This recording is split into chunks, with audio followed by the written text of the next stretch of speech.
Welcome to Sharing Success, the podcast where we turn inspiration into action.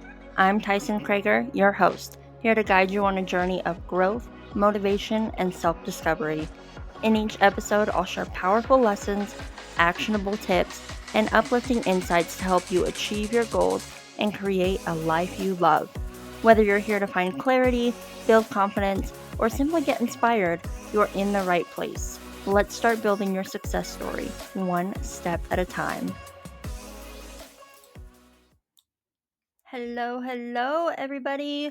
Welcome to Sharing Success, Season 2, Episode 5. I am your host, Tyson Krager, and today, y'all, we are going to dive into a topic that's near and dear to my heart: failure. Yes, the dreaded F word. But instead of seeing failure as an end, I really want to try and challenge you to see it as a necessary part of success. The title to our episode today is Failing Forward: Lessons in Resilience. With that, let's dive into it. Let's get real. We've all been there before. A setback that has truly felt crushing. So it could be a goal that didn't plan out, a business that didn't take off. Maybe it was a relationship that ended, a job you lost, or a dream that seemed to slip through your fingers. But here's the question: what if those failures weren't roadblocks? What if they were actually stepping stones? Today, we're going to talk about failing forward, how setbacks, missteps, and outright flops can shape our growth and lead us to success in ways that we really never expected. So, I'm going to share some personal experience. We'll talk about some stories of some well known figures who turned failure into fuel. And we'll talk about some practical ways to build resilience when things don't go as planned. So let's hop into it. First off, let's talk about redefining failure, y'all. What is failure really? Well, we do know that society often frames failure as the opposite of success, but that's actually a flawed perspective. Failure isn't the opposite of success. Failure is part of the process. Thomas Edison has this quote. It's my favorite. I love it. He said, "I have not failed. I've just found 10,000 ways that won't work." Isn't that so true? We need to shift the way that we look at our perceived failures. They are not an outright failure. I'm trying to think of another word. They're not an outright letdown. They're not an outright disappointment. It's simply something that doesn't work for us. So, if we can reframe our failure as feedback and realize that every failure teaches you something, it could be about your strategy, about your mindset, or even just what you truly want, we will be so much better off. There is this, I can't overemphasize really the importance of detaching your self worth from failure. So, you failed at something, but that doesn't mean you are a failure. And I think that's where so many of us get hung up is we associate our perceived failures as like a discredit to ourselves or a discredit to uh our personality, our authenticity, who we truly are inside, instead of just seeing it for what it really is, which is I tried something and it didn't work. Or I went out there and I put my heart on the line. I tried a new experience. I tried a new job. I decided to look at a different part of myself and delve into that, and it didn't work out. That's really all it is. Like, it's surface level. It's not an indication of who you are as a human being. It's not a testament to your soul. You failed at something. It does not mean that you are a failure. So I really hope that you can kind of work on reframing failure as feedback. And to kind of hop into that, let's talk about me for a second. There, one of my major setbacks in life, I feel like, is when I decided that I wasn't going to go into the career field that I thought I was going to go into since childhood. I was one semester short of graduating with my bachelor's, and I was in the field of elementary education.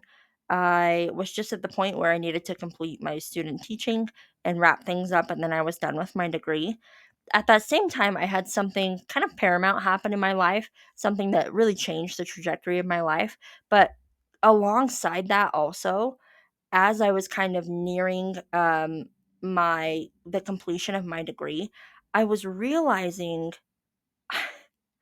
I don't want to do this. Like, I loved the psychological aspect of teaching. I loved actually being upfront and teaching. But with the age group that I had went into my degree with, it wasn't sitting with me the more that I did it.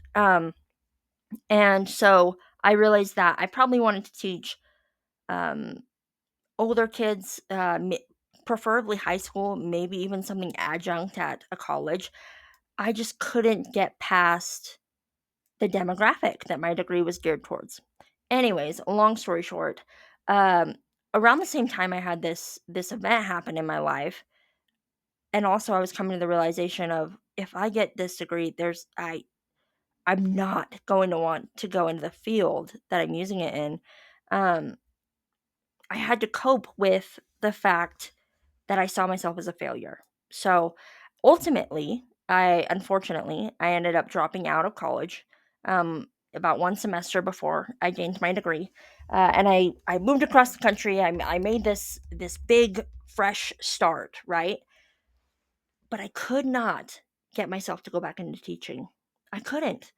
And it's because I have associated that with failure. Even though it's not. I mean, now that I've gotten older, probably, what is it? We're almost 10 years after, well, a little less than 10 years after the fact. I'm starting to reframe that, and I'm starting to realize that I learned so much about myself. And it really wasn't a failure. It was just simply deciding that that wasn't for me. I think a lot of us with ADHD, or a lot of us that are very multi passionate, we're not embracing the parts of us uh, that multi-passionate, that hyper focus brings out. Instead, we're looking at our endeavors, our quick and spirited endeavors, as failures. We're not looking at them as, hey, I tried something and I realized that it wasn't for me, or even just surface level. Let's say it for what it is. I tried something and I got burned out. Instead, we're like, man, I can't stick to something. I wish that I was consistent and stuff like that. So, working on realizing that, maybe you do just have a multi-passionate personality and you like to hyper focus on things for a quick minute and hop to the next. Or maybe you realize, yeah, I went to school for almost 4 years and I learned a lot about myself. Didn't get a degree, but I learned a lot about myself, and I realized that there are certain aspects of, you know, this field that I love, and it helped me to grow as a person. I gained a lot of experiences. Ultimately, I didn't walk away from that situation empty handed, so it's not a failure. It doesn't mean that my self-worth is any less. It doesn't mean that I am less of a person. And I hope that as I'm telling you this very, very long-winded personal story, you can kind of equate that to something of your own, right? Maybe something that is kind of a tough spot for you to talk about or work through because you perceive um, it as a failure on your part is not. So, um, if you could think back to a time, that you felt like you failed, just ask yourself, what did I learn from it? If you're comfortable, share it with me on social media or shoot me an email. I would just love to hear how you were able to turn that perceived failure into a stepping stone because you reframed it as feedback. Now, I want to talk about the role of resilience in success. So, what is resilience? Resilience is the ability to bounce back stronger from failure. The key to optimizing our resilience is we have to build a mindset that's based on this cornerstone. We have to build a mindset uh, that can allow us to bounce back from failure. And there's a few ways that we can do that to build a resilience mindset. First, let's get it out of the way. Let's accept that failure is inevitable. It's going to happen, y'all. It's going to happen to the best of us. It's inevitable. If you are going through life, you're being authentic, you're putting your best foot forward, guess what? Some stuff just isn't going to work out, and that's a-okay. So failure is inevitable, and learning to see failure as a temporary detour, not a dead end, not a roadblock, is really going to help to build that resilience mindset. It's going to give you that ability to bounce back quicker because you're not taking it personally. Um, Next, cornerstone of building a resilience mindset, is the power of self-compassion. I don't know what it is about so many of us. We hold ourselves to such a high standard, which is great. It means that we are go-getters. It means that we are success-minded. But the flip side of that also is that we do not give ourselves enough grace. There is so much power in self-compassion, not being so hard on yourself. So, yeah, you failed. Yeah, there was a little you tripped, right? And it's a trip in your journey. It's not you didn't fall and break a leg, it's not detrimental. It's literally a temporary detour. It's absolutely not a dead end. And if you can give yourself some grace, give yourself a pat on the back sometimes instead of taking things so personally, you're going to be able to come back stronger, to bounce back from that failure.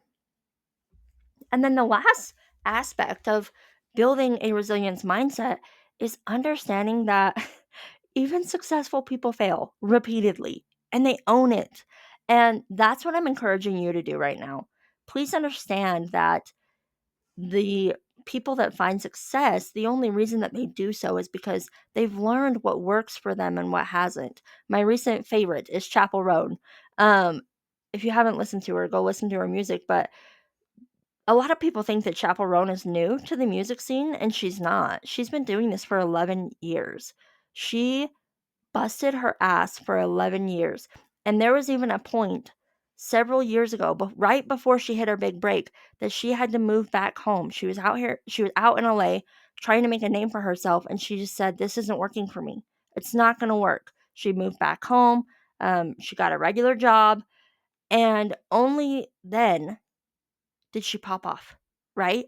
When she least expected it, she soared to new heights, and she is now one of the most famous pop stars on the planet.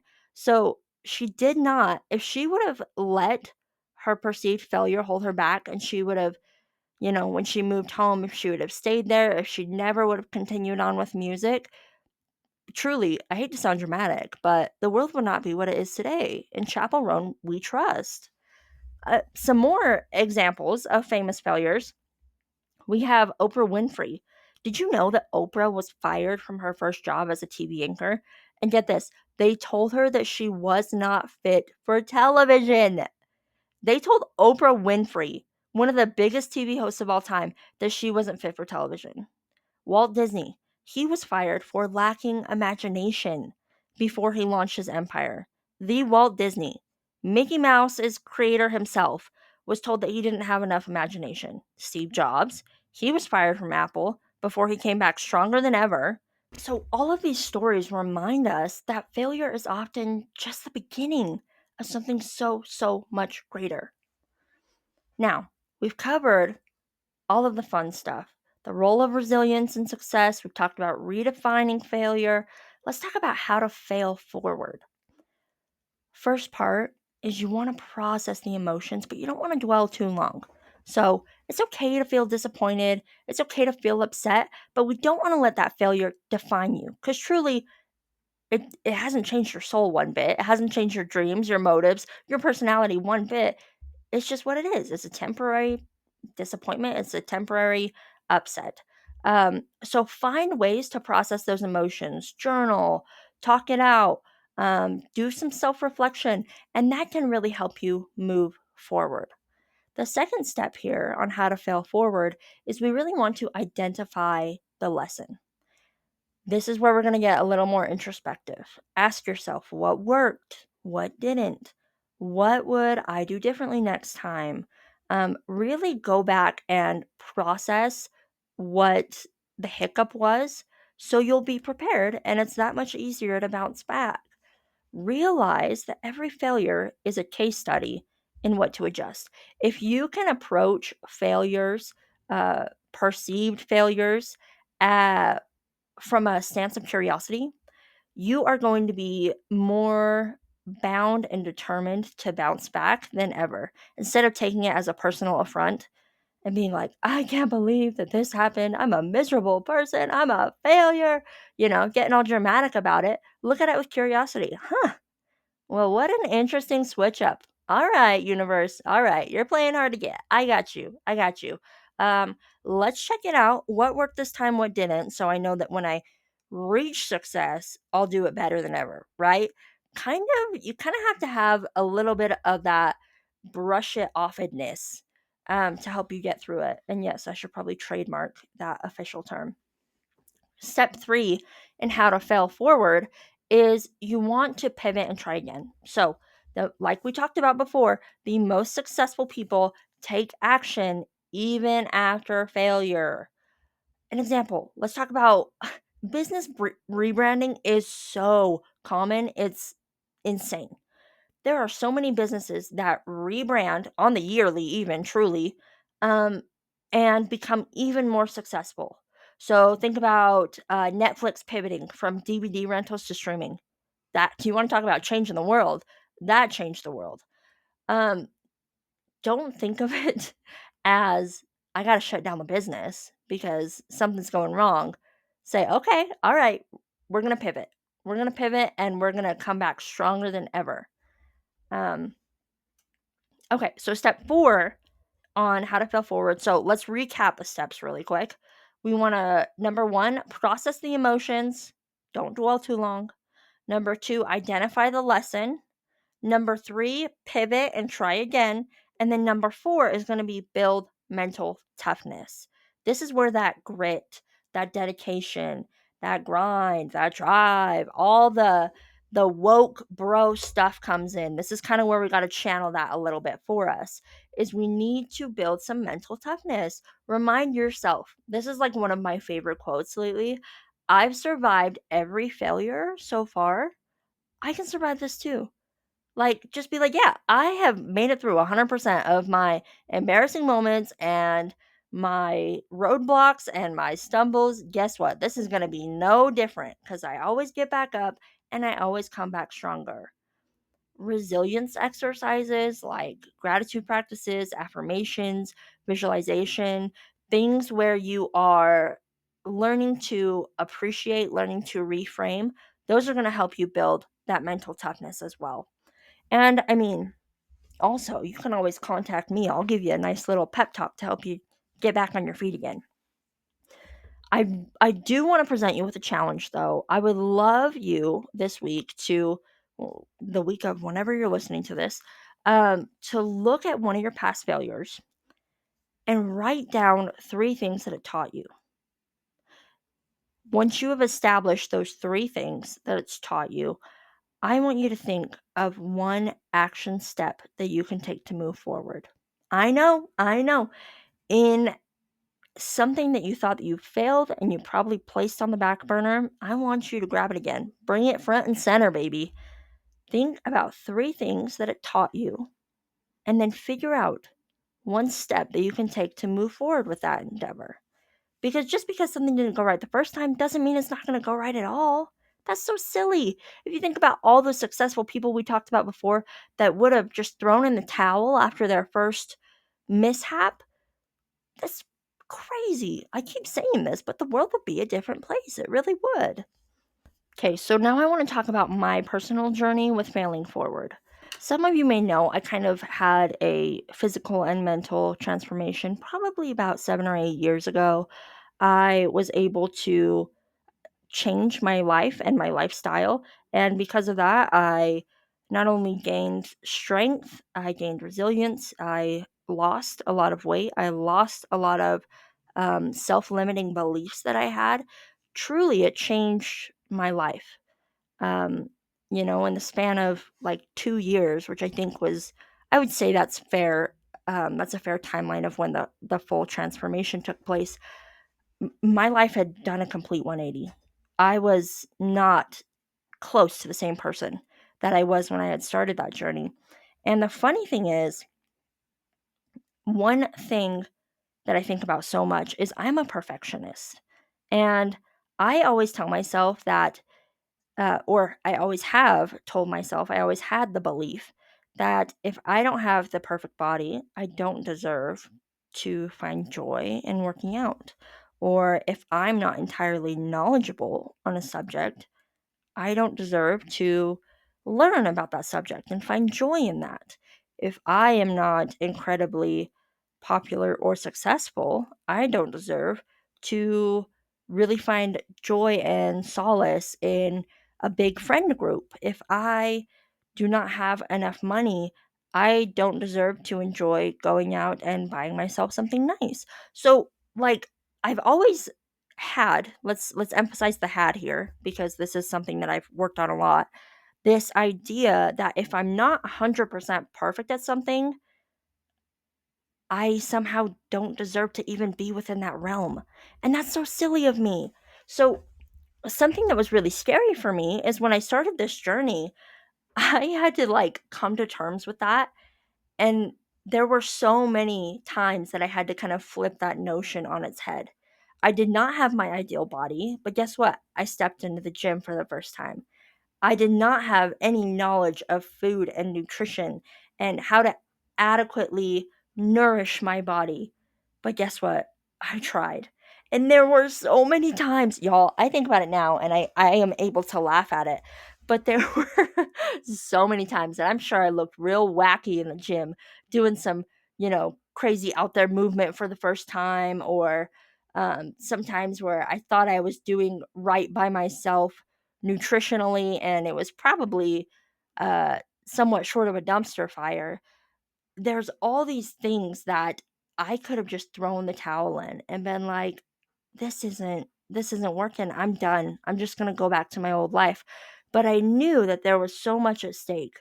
I knew that when I started this journey, I had crippling ADHD, anxiety. I was incredibly depressed. At the time, I didn't know that I was dealing with a chronic illness that was tied to inflammation. And I just knew in my heart that there was too much at risk. I could not put in the towel. I had never been so consistent in my life. I had never respected myself enough to follow through with something.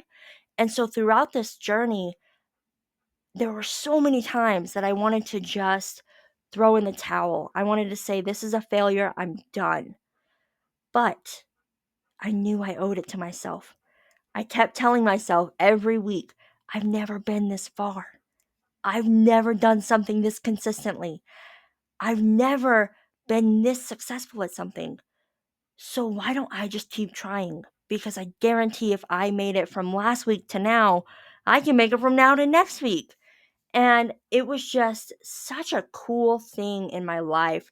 I really learned to pivot. I learned that it's okay to stumble. I learned that it's okay to not know everything and to try anyways because you deserve that as a human. I learned so many things. And it was just it was a really pivotal time for me, and it taught me a lot about failure. I want y'all to know that every failure you experience is going to be part of your success story.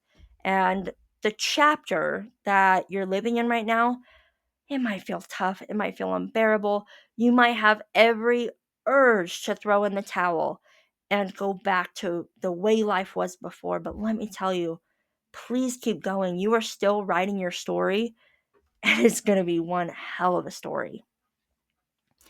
Guys, I want to recap our takeaways here. Please remember that failure isn't the opposite of success, it's part of the journey. And resilience is built through experience.